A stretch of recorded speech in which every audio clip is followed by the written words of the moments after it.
Hey guys, welcome back to another week of college football. Uh, Looks like to this point we got a lot of games that are still on the slate. No coronavirus outbreaks, major one. We know Texas A&M game got canceled this week. Who were they playing again? Did anybody catch that? Mississippi State. Mississippi State. It's their second week of Yeah. postponed game, so uh, we're not sure when we're going to see Texas A&M take the field again. I think they decided they're going to start testing people, so I get you in trouble every once in a while. Let's jump right into it. Oh, actually, I'm sorry. Let's let Casey kind of tell everybody who he is. First time on the stream with us. Yep, so I'm Casey. I'm born and raised in Kentucky, big Auburn football fan. And yeah, excited to talk about some college football. Let's do it, man. First game, big one, guys. Number 6, Florida at Vanderbilt. This is not much of a game, but as promised, we're always going to talk about our team.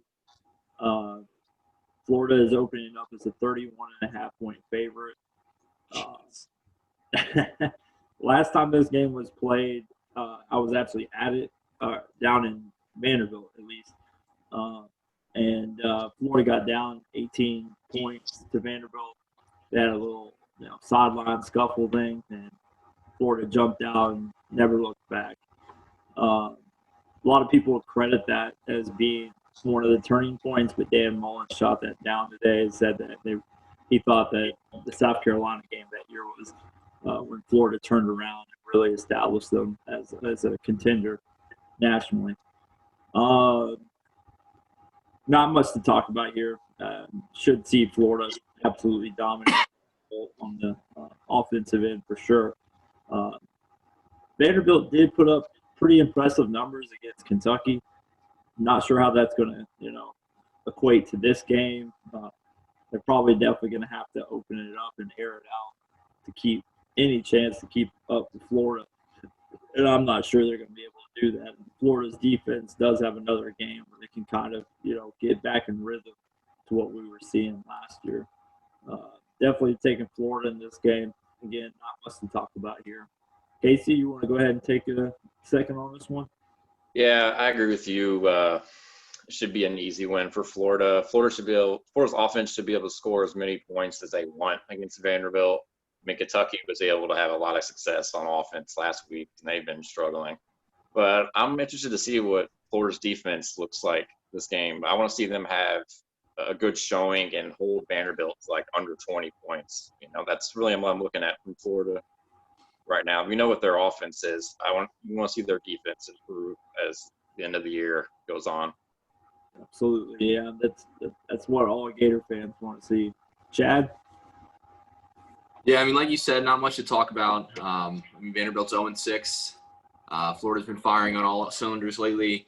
They're coming off a 60-point game, so I think it's going to be Florida by 1,000. But you made a good point. Actually, their two closest games were against Kentucky and Texas A&M. I think the score for Texas A&M wasn't like 12-17. So yeah, I mean, it's interesting to see how this game will pan out, but I do think it's going to be Florida by a lot. Yeah. Matt? Any chance Vandy should go ahead and just forfeit this game? Because it's just not going to be pretty at all. I'm with you guys. Florida's going to win this game easily, especially after putting 63 points up on Arkansas last week. Kyle Trask is just playing out of his mind right now and definitely solidifying himself as a Heisman favorite. And Florida's going to win this game by a country mile. So, yeah. One thing I miss about Vandy, though, they seem to still be playing really hard. Yeah. Oh, yeah, they're definitely putting some effort in. They're trying to win. They just can't do it. Yeah.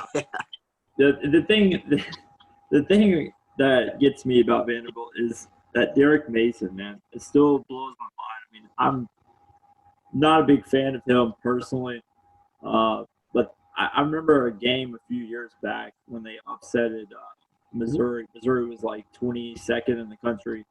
Vanderbilt upsetted them at home, and Derek Mason in the postgame interview on the sideline said that, I'm built for this job.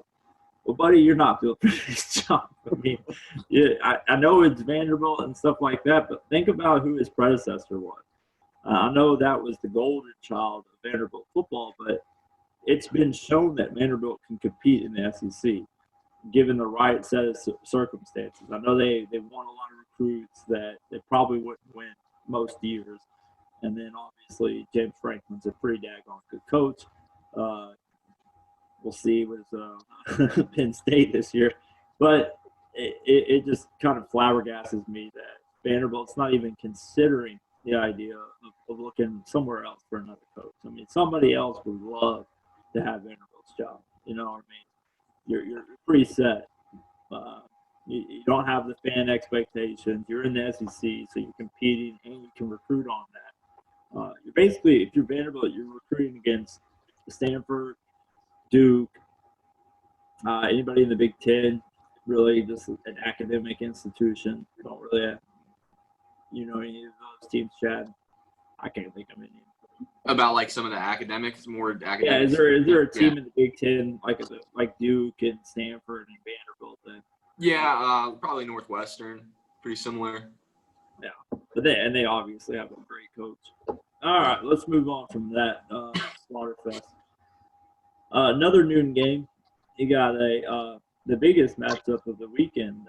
Chad, you want to break this one down for us? So number 9 Indiana versus number 3 Ohio State. Ohio State opens up as the 20-point favorite in this game.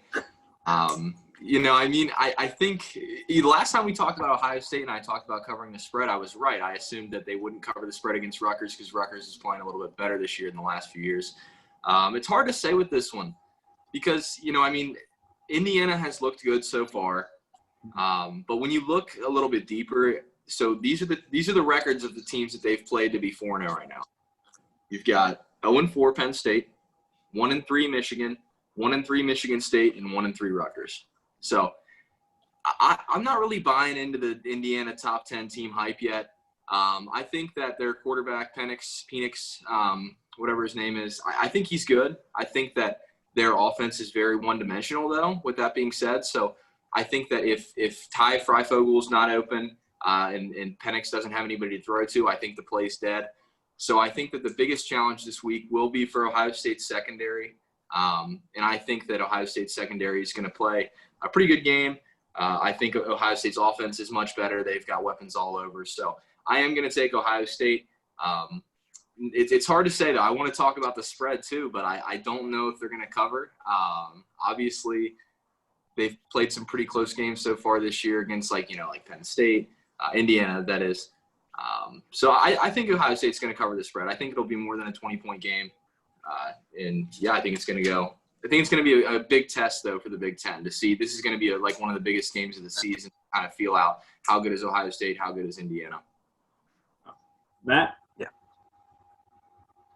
I agree with Chad. I mean, I have not watched Ohio State once this year yet, but I mean, it's Ohio State. We all know what their history is and how good they are year in and year out. I have watched a little bit of Indiana this year. They don't look bad. But they have played not very good teams the first 4 games, but I think it's definitely going to be one of the best games of the week, if not the best game. So, but I'm still going to take Ohio State to cover. I just like the way their offense is better. Casey? Yeah, I agree. I think Indiana is overrated. I think they're a top 25 team, but I don't think they're a top 10 team. Ohio State, I think, will pop off on offense. And I actually think that Wisconsin is the second best team in Big Ten instead of Indiana, depending on how they're ranked right now. But,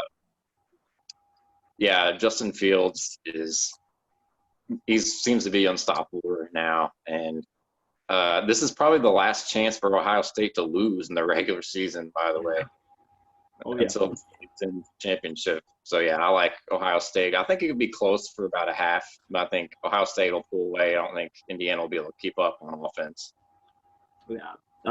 The only thing I would add to that, and I know Chad was talking about covering Ohio State, I think there were 3 – I think they've had one game in the last 3 years they didn't cover the spread. So I don't know if they can get it here. I think Indiana's going to be playing with inflated confidence.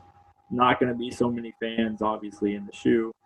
So you're not getting that environment. You're not getting that intimidation. You know, if Ohio State jumps off to a 14-point lead, it's going to be hard to put teams away when you don't have that crowd factor in the game.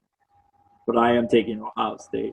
I did forget to mention, Alex did send me his picks this week. Alex is working late. Busy in the life insurance business. He has Florida winning the first game in Ohio State and the second one, by the way. All right, and now we'll move on to our 3:30 matchup. I know me, Chad, live up here, so we know the hype. Cincinnati at UCF. Cincinnati is the 7th ranked team in the country. 5.5 point spread right now for Cincinnati, which is kind of surprising. But UCF, you know, they've played good at times, but, you know, they're obviously not what we would expect for a team that's kind of built and established themselves as a good football program. It's kind of been some disappointing losses, you know, coulda, shoulda, woulda games. But Cincinnati's just rolling, man. They're one of the funnest teams to watch that I can remember. I mean, as far as one of the smaller teams. Now, they do get in trouble a little bit about running up the score, but as the old ball coach used to say, you know, it's our job to score points. It's your job to stop us. So I know Cincinnati's coach and ECU's coach last week got in a little argument after the game about running up the score. They faked the – did you – I don't know, Casey, Matt, Chad, did you guys see the fake punt that they ran? Yeah, I saw. Yeah. That is so savage. It was, yeah, that was funny. Up by 4 touchdowns. You got to practice it sometime, you know, in a real situation. It was True. what better time to practice it when you're up 40. But a team literally does have no clue you're going to fake the punt. Oh, man. You know, I as much as part of me is because I need to make up some ground on these picks, but I'm actually going to take UCF. I'm going to take the 2017 national champions to pull off the upset. It's the only game that UCF, this is the only game that Cincinnati, in my opinion, can lose. Every other game, I think they're just head and shoulders over them. I think that UCF's offense is good enough to hang with Cincinnati. I could be horribly wrong. I think that Cincinnati's probably going to try to go for the jugular, especially with a name like UCF, just to try to get their playoff hopes. But I think that will help. That will make them press, and UCF can capitalize on it. I've seen they have a good quarterback, man. Regardless of what people, you know, have been saying, he is a stud. Yep, UCF this game. Who wants this one second? Let's go with Casey since he went third last time. Yeah, you literally said exactly what I was going to say. I'm actually taking UCF as well. I have a feeling that they're just going to turn up this game, you know, and I think they're talented enough to score enough points, and they can match the talent of Cincinnati. Cincinnati is good, though, from what I've seen. Like they're a well-rounded team, especially on offense. But yeah, I'm taking UCF in the upset. Let's go, Matt. I'm going to go with Cincinnati. I'm going to stick with them. I watched them this past Friday against East Carolina. Like Justin said, they are so fun to watch. That offense is unbelievable. And I'm also picking Cincinnati solely because for a team nowadays to claim a national title when we have a system for national champions to be decided is so stupid. I'm sorry. It just is. I hate that. It irks me. I don't know why. It's just so dumb. This isn't the 1950s, 1960s anymore. We have a proven system for the national title. Yeah. Chad? Yeah, I agree with you, man. I mean, it's hard to talk about some of these group of 5 teams and compare them to the teams in Power 5 conferences. And I talked about this in the group chat the other day, how UC is ranked top 10 in the country. They're stacked. in terms of like the American Conference. They've been outplaying everybody, but I still think they would lose to like a mid-tier, like a Big Ten team or an SEC team. You know, I don't think that any Group of 5 team in recent years, except maybe the 2017 UCF team, has been competitive in that sense. And yeah, I think I'm going with UC this game. It is statistically the number 1 defense in Cincinnati and the number 1 offense in UCF in the American Conference. So I think it's going to be a good game. UCF has, like you said, an awesome quarterback. They've been averaging, I got the number here, they've been averaging 619 yards of offense per game, which is nutty. And I could definitely see UCF winning, but I think I'm going to take UC. I think that it's their year to win the American Conference. I mean, you saw what they did to Memphis, who it was last year's champ. They beat them 49-10. So I think that they are just playing great right now. I think Luke Fickell's done an awesome job of recruiting in Ohio. And yeah, I think I'm going to take UC. Yeah. Who do y'all think better, Cincinnati or BYU? BYU. I don't know. It's tough for me. I think that Cincinnati, one of the reasons that they're so good and they're so versatile is Desmond Ridder, because he's a dual threat quarterback in a pretty true sense. And there's not, I don't know, they haven't really played many people with dual threat quarterbacks this year. I mean, he's got, I think, 500 yards rushing and like 1,300 or 1,400 yards passing. So I still think UC in that matchup. Yeah, I like BYU solely because the quarterback and the supporting cast, receivers, the tight end, the running backs, all of BYU's got on offense. I love. Obviously, I'll probably take Cincinnati in the defensive category, but I think kind of the same reason why I'm picking UCF here is I think a great offense could really stymie UC, and especially in this situation, like Matt said, they're not going to get in the playoffs, but they're trying their hardest. They're going to leave it all out there. So trying to press and make sure that they're doing it with style points could bite them in the ass. Matt, who do you think's better? I think BYU. I think their offense is just a little bit better than Cincinnati's. They've got a few more threats out there that they can use. I think Zach Wilson's a little bit better quarterback than what Cincinnati has. Oh yeah, I've been very impressed by him. Yeah. I mean, he's not. I mean, he's obviously not going to get the praise higher than Trask, Jones, Lawrence, and then obviously Fields. But he is. I mean, he's a true.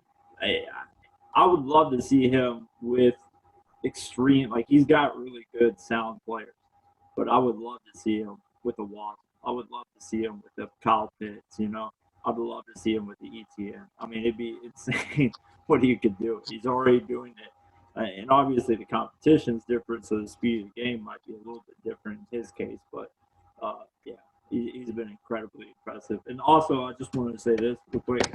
I haven't done this before, but you know, see that team way over there in the corner? Yeah, 2017 champs, UCF, baby. I know it's a sore spot for Casey. I get it, but for Alabama, you know, big FU to them. They didn't play UCF, man. How can they claim to be 2017 champs if they didn't play UCF? That's bull. Moving right along. Oh, Alex took Cincinnati as well in that game. Speaking of Alex, would love to get his take on this game. Obviously, biggest challenge for Wisconsin in the regular season. Wisconsin goes on the road to Northwestern. Chad, actually, can you take this one? I know you got a better pulse on the Big Ten than we do. Yeah, so it's number 13 Wisconsin at number 23 Northwestern this week. I think that they're hyping the game up a little bit too much. I think Wisconsin, while they only have 2 games played, looks like clearly the better team here. I think that they are great in every aspect of football. It's kind of nutty to watch the last 2 games that they've played, but at the same time, it's hard to get a good sample size with them only having played 2 games as well. So in their first game, they dominated the game in passing. The second game, they dominated in rushing. Their defense has been their defense actually is right now statistically through 2 games the best defense in the country in terms of like yards allowed. So They're overall they look stacked. I think Northwestern's defense could make things interesting, but their offense is pretty bad. They're not really like lacking too much besides just somebody that can make like breakout plays, like a superstar. They've got pretty average offensive players. So I'm going to take Wisconsin in this one. Casey? Yeah, I agree. Like I said earlier, I think Wisconsin is the true challenge to Ohio State for the Big Ten. I watched them just bully Michigan last week. I know Michigan is a dumpster fire right now. They get rid of Harbaugh ASAP, but still. And I'm also impressed how Wisconsin, a couple of their games got canceled or postponed, or canceled or postponed. They were Canceled. canceled. They don't have any makeup dates. No bye weeks. They didn't play for a few weeks, and then they picked up right where they left off and just destroyed Michigan. Northwestern, kind of similar to Indiana, and I'm impressed by them so far this season. They're undefeated and whatnot, but I just don't think they have the talent that Wisconsin and Ohio State have. So I think it'll be a competitive game, but I look for Wisconsin to win by maybe like 10 or 14. That? Yeah, exactly what Casey said. I think Wisconsin is definitely the better team from what I've seen. I didn't watch their game against Michigan last week, but from what I saw against Illinois, that offense is for real, guys. It's right up there with Ohio State's, and I do agree that Wisconsin's the second best team in the Big Ten. And I just think Wisconsin should win this game. It should be a close game for a while, but I think Wisconsin ultimately ends up pulling away.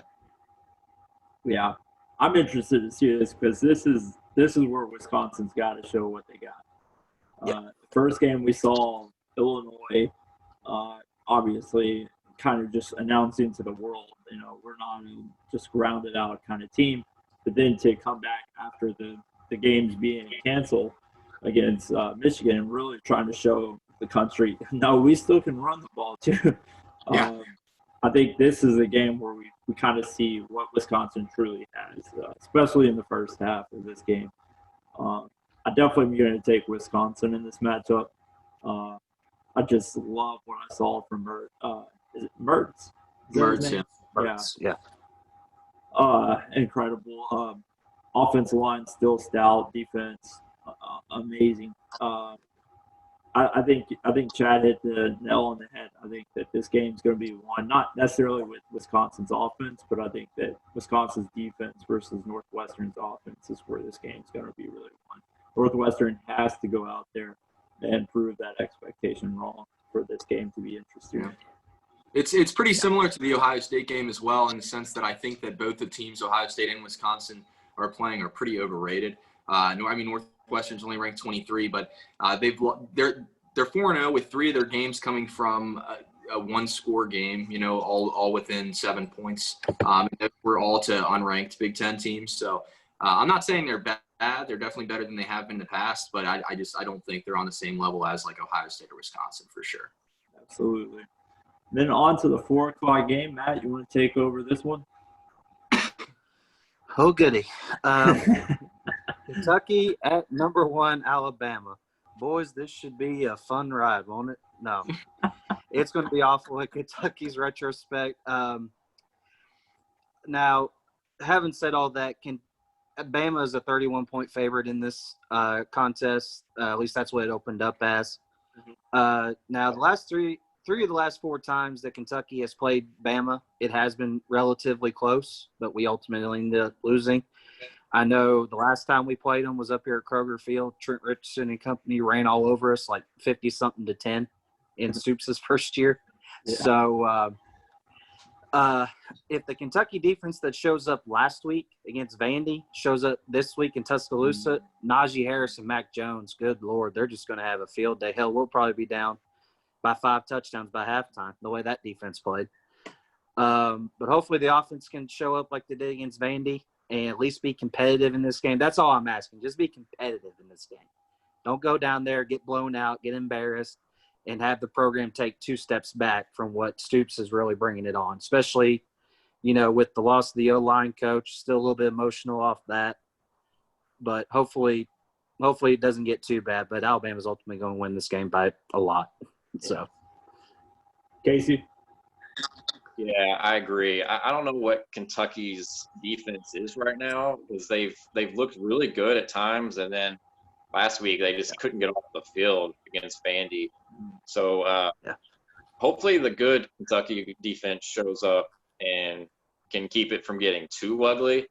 But ultimately, Kentucky just doesn't have enough on offense to really make this game interesting, and Alabama will run away with this one easily. Chad? Yeah, I pretty much got the same opinion. I was reading an article about an interview with Mark Stoops after the Vandy game, and he was talking about how pissed he was and how Kentucky's defense has been playing and how they play like individuals rather than a team on defense, not playing assignments and, just wanting to go out there with pure athleticism rather than playing the game of football. So hopefully that's not the team that shows up, or I think, like Matt said, they're going to be down by 45 at half. But I think, I'm taking Bama in this. I think they'll probably cover the spread too. Yeah. I just to play off of what Chad said, I think that Joseph that you guys have and those edge rushers, I think that's Mark Stoops couldn't be even more right than that. When I've watched them play, it seems like they're running a completely different play than the rest of the defense, trying to make the play, trying to do too much. And it hurts them because they're either out of coverage or they're out of containment. And the other teams are going to eat. I mean, it doesn't get easier. You're playing Alabama now. You're playing Florida here soon. Those teams will definitely slice you and dice you. So, obviously picking Alabama in this game. Alex is picking Alabama. Alex is picking Wisconsin. If you guys couldn't gather that one too. But yeah, not much to say about this one. Kentucky needs to run the ball with Chris Rodriguez, and hopefully they can shorten the game a little bit. That would be my game plan if I were yes. Yes, thank you, Casey. That's you're exactly right, buddy. It's just, I mean, that's what some of the Matt Jones and Tom Leach and a lot of the guys that cover the games, radio personnel, we need to make Chris Rodriguez running back one. I don't know what their fascination is with AJ Rose. He has not proven anything to me, at least in the last 2 years, why he deserves to be the starting running back. I mean, he was behind Benny Snell 2 years ago. That's where he should be, as a backup running back. Chris Rodriguez should be running back one, hands down. So he just doesn't attack the hole. No. He's soft. Yeah, he is. I mean, if you put me back there, I'd be soft too. But, I don't think anybody's giving me a D1 scholarship to play in the SEC. Okay, we're actually starting to run out of time. I just now noticed we got about 5 minutes left on this, so we'll do Bedlam real quick, and then we'll switch over to Tennessee Auburn game. Get Casey's thoughts on Auburn. Bedlam, quick thoughts, anybody? This game's a throwaway game. This is the end of the Big 12, in my opinion. Taking Oklahoma in the game. Oklahoma's got enough, talent up and down the field that they'll be able to upset. And it's a rivalry game. You got Oklahoma at home. Obviously, Oklahoma State's going to want it more than Oklahoma, but I mean, how sweet would it be to eliminate your rival from the playoffs? Yeah. Chad? Yeah, I'm taking Oklahoma. Don't got too much to talk about on this game. I think that Oklahoma's offense is going to get the job done. And, I think that it's going to be probably a pretty close game, but I'm definitely taking Oklahoma in the end. Yeah. Casey?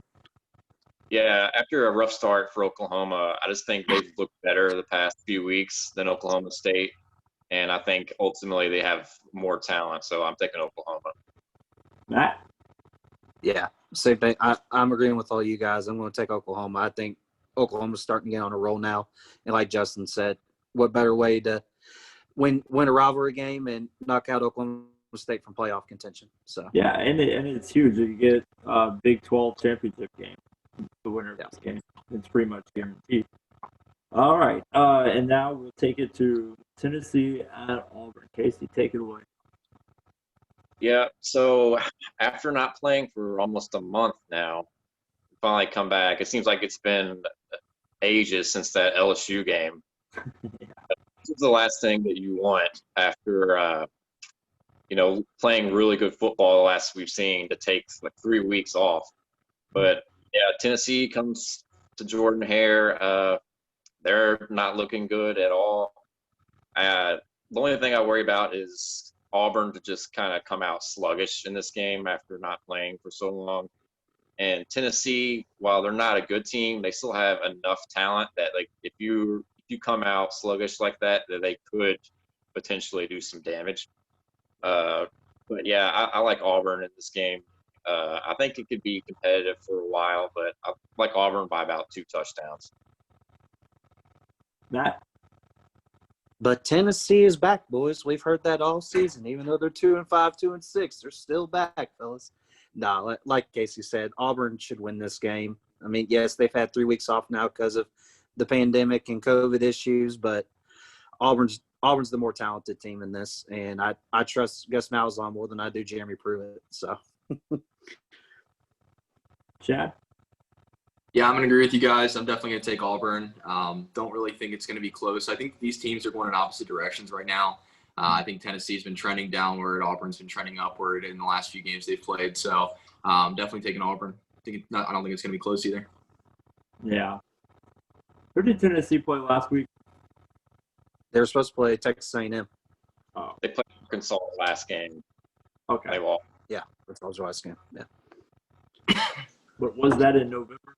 Yeah, I guess that would have been the 7th. So Tennessee has been undefeated in the month of November every year. They're going to get another loss here. I loved what I saw from Auburn. Finding an identity on offense. Defense played amazing, no doubt. But having that identity on offense, it'll go a long way. And we always knew Malzahn was going to be able to turn around. It's just you don't want one loss to build into 2 or 3. Unfortunately, it seems like the first game led into the second loss pretty easily. So we should see Auburn turn around and kind of get back to our preseason expectations of being, second or third in the West. All right, looks like we got a minute left. Casey, can you quickly give us your thoughts and opinions on Auburn football going forward?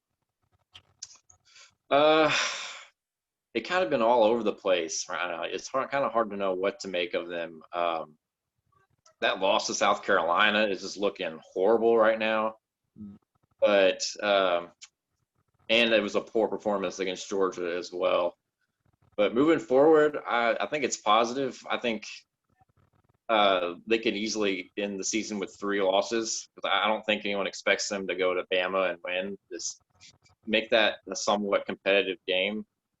And you have a chance to knock off A&M at home the last game, which would be a big win and would be somewhat of a pretty good season. They were able to do that.